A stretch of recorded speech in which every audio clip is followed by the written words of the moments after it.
听力受伤的民众有真侪无方便的所在，身体关即马推出手机视讯翻译服务，逐礼拜二甲拜四早起，听障者会当透过线顶手机翻译人员的协助来甲别人沟通。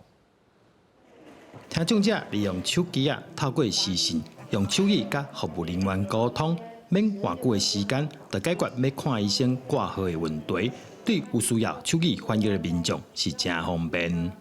有啊，以前那个挂号常常误会啊，挂不到号啊，现在有手语翻译之后啊，就可以让我们沟通无碍，然后现在身体状况也越来越好了。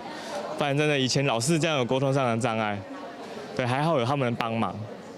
新竹县有3000个听力甲语言障碍的民众，县政府特别训练手语翻译人员，逐礼拜二甲拜四提供免费手语翻译服务。就是除了固定的这2、4这样的时间之外，我们其他如果我们听这样的乡亲朋友有这样的一个需要的话，我想不管是在相关的一些就业或者是就医或者其他的生活上有一些这样的一个翻译的需要的时候，给我们的这些弱势身障的朋友更多的一个照顾。有需要手语翻译的民众，只要透过 QR code， 连密就会使连线手语平台进行翻译。对因来讲，会使减轻袂少甲对方沟通的时间。记者杜君和新竹报道。